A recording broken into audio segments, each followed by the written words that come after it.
예, 기대만큼 성공할 수 있을까? 누구에게 하는 건가요? 윤석열 당선인에 대한 기대와 우려 이런 것을 지금 한꺼번에 쓴 그런 칼럼 내용입니다만은 누가 썼는지 여러분들 잘 아시는 분입니다. 김형석, 네, 연세대 명예교수라는 것보다도 더 중요한 게 백세 교수죠. 백세 교수. 예, 백세 교수. 예, 정말 참, 예, 송해 MC 95, 김형석 교수 103세인가요? 우리 나이로는 103세고 아마 만으로 102세라고 돼 있을 텐데요. 정말 아주 존경스럽습니다. 저 건강관리도 잘 하는 것뿐만이 아니고 또 아직까지 그 총기가 저렇게 아주 생생해서 칼럼까지 저렇게 대단하지 않습니까? 저는 저런 분들이 저 부지런함 그리고 그래도 끝까지 마지막까지 뭔가 메시지를 주려고 하는 이 언행이 정말 아주 좀 존중받아 마땅하다는 생각이 듭니다. 네, 한번 보겠습니다.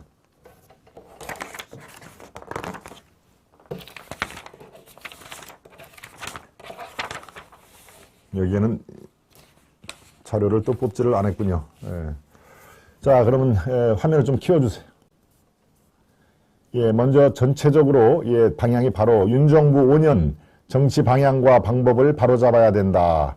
정치 보복은 자멸의 길입니다. 불의의 계승을 하면은 안 된다. 진실, 정의, 인간의 기초로 통일의 길을 가야 된다라고 하는 전체적인 그런 흐름을 먼저 보여드렸고요.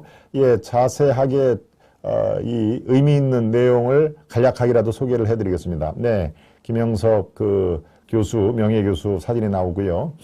많은 국민이 관심과 우려를 갖게 한다. 대선 투표의 결과는 1% 이하로 압축되었다. 국민의 40% 정도는 진보로 자처하는 반보수 세력이다. 국회의 여소야대 세력은 압도적으로 불리하다. 청와대를 비롯한 더불어민주당은 정치 보복을 우려해 여건이 주어지면 반정부 투쟁에 나설 기세다. 국민들도 그의 정치적 경륜이 매우 부족한 점은 공감하고 있다. 그러나 국민들은 그의 자유민주주의에 대한 확신은 물론이고 누구와도 함께 일할 수 있는 넓은 아량과 사욕 없는 애국심을 믿기 때문에 실망하지 않는다. 오히려 객관적으로 판단한다면 성공과 실패의 책임은 여권, 지금의 여권입니다. 더불어민주당, 청와대, 여권의 지도층과 국가 장래를 걱정하는 국민들에게 있다. 지금은 정부가 국민을 위해 무엇을 해줄 것인가를 기대하기 전에 국민이 선출한 정부와 국가를 위해서 무엇을 해야 하는가를 스스로에게 물어야 한다. 거기에는 여야도 있을 수가 없다. 네, 여기까지 아마 여러분들 공감을 쭉 하실 테고요. 가운데 단으로 넘어갑시다.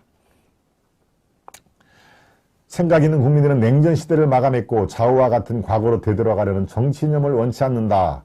그렇죠? 우리는 좌우, 왼쪽, 오른쪽 이런 정치 이념은 대한민국 발전에 하등의 그런 그게 없습니다. 저희들은 진짜로 좌우 이런 것들의 그 진영 대결을 넘어가야 된다라는 얘기를 제가 제 방송에도 수차 얘기를 하는데 바로 김형석 교수가 그거를 더 지금 강조를 하고 계시는 거죠. 예, 다시 이어가겠습니다. 오히려 열린 보수가 택하는 중도 정치와 실용주의가 필요한 시대가 됐다.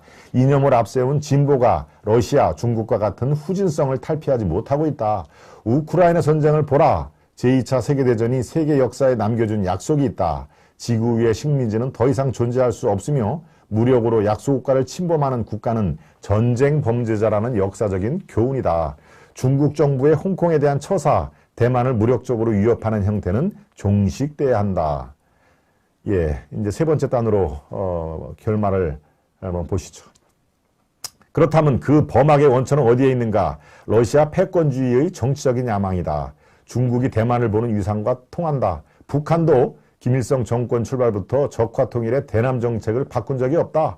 지금은 세계 정세의 여파에 몰려 경제 자립이 더 시급한 과제로 바뀌었으나 남조선 동포 해방이라는 깃발을 내려놓은 일이 없다. 오히려 북한 동포들이 남조선 국민이 자신들보다 더 상위권의 삶을 누리고 있다는 사실을 인정할 정도가 됐다. 그동안 문재인 정부는 유엔과 세계가 거부하는 북한 정권과 손잡고 남북 문제를 해결하라고 노력했다. 불가능한 시도를 일방적으로 믿어왔을 뿐이다. 그러나 더 큰 과오를 범했다. 대한민국을 믿고 온 북한 동포들과 제3세계로 목숨 걸고 탈출한 동포들을 방치하는 반인권 정책을 택했다. 우리의 통일 목표는 대한민국 국민과 북한 동포를 통해 이루어져야 한다. 네, 우리의 통일 목표에 좌표를 제시를 했군요. 대한민국 국민과 북한 동포를 통해 우리의 통일 목표를 이루어져야 한다. 북한 동포들을 외면하거나 배제한 통일은 있을 수 없다. 북한 동포를 실망시키는 정책은 통일의 장벽이 된다. 남북 간의 동포애까지 소멸된다면 통일은 불가능해진다. 민족 역사에 죄악을 범하게 된다. 통일은 시간이 걸리더라도 진실, 정의, 인간의 길을 떠나서는 성취되지 못한다.